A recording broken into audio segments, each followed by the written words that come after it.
consumir além da renda que tem, usar o cartão de crédito de forma descontrolada e fazer financiamentos na tentativa de quitar dívidas.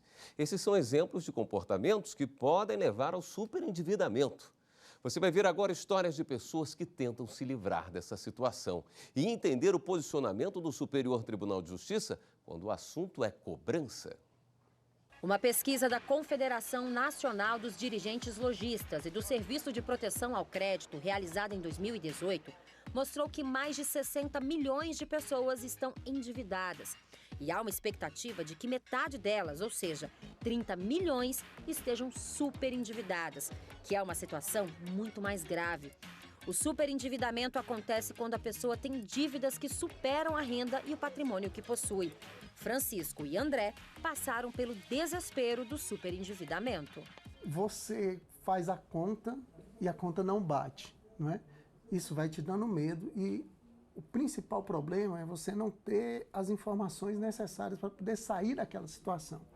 Então você fica com medo, fica apreensivo e isso te dá uma certa paralisia. O momento mais difícil é quando você chega no momento do mês que você se vê sem recurso algum, sem crédito algum na praça, dá um aperto muito grande na consciência e no coração. No final do século XX, o Brasil viveu um período de hiperinflação, em que as pessoas não tinham acesso a crédito. Com a estabilização econômica, abriu-se esse mercado e o consumidor se viu diante de diversas formas de crédito: empréstimos, consignação em folha de pagamento, desconto em conta corrente. Se por um lado o crédito passou a facilitar, por outro, as pessoas não estavam preparadas para lidar com essa nova realidade.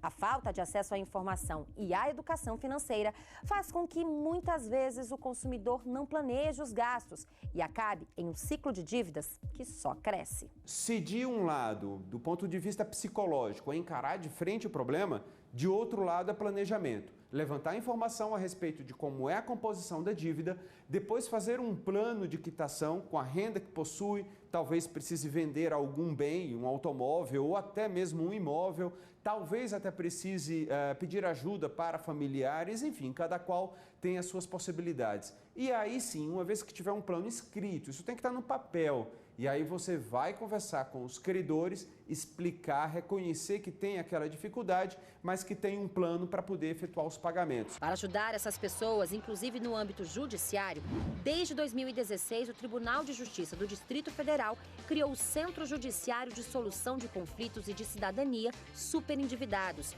Um trabalho multidisciplinar, usando a mediação e a conciliação para resolver os conflitos das pessoas superendividadas. A ideia é não só coibir, tratar esses conflitos já existentes, mas prevenir outros conflitos. A gente trabalha com a ideia de desjudicialização. É desafogando o judiciário hoje, né, com o que já está lá, com o acervo que nós já temos, mas evitando que outros conflitos cheguem também ao judiciário, com essa ideia de prevenção. O Brasil ainda não possui uma legislação que trate especificamente a questão do superendividamento.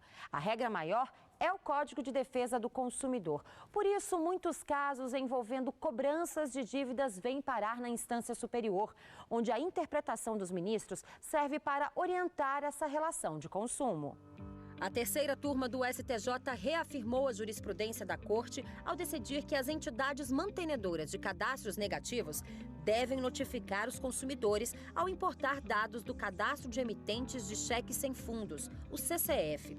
Na ação, o autor reclamava que, sem notificação prévia, teve o nome inscrito em cadastro de inadimplentes mantido pela Serasa com base em informações extraídas do CCF.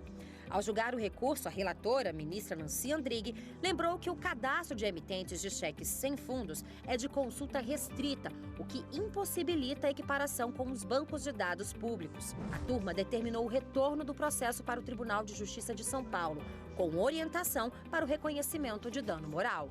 Quando a gente tem até a divulgação de decisões judiciais, isso ajuda as pessoas na hora que elas se veem numa negociação, com um contrato para assinar, pensando, poxa, mas eu ouvi recentemente que isso aqui não pode acontecer, não é isso mesmo? Então essa consciência coletiva é muito importante. O STJ tem um papel importante, a jurisprudência tem um papel importante, mas acho que cada um de nós pode fazer a sua parte também, divulgando, né, iniciativas como essa e procurando ajuda.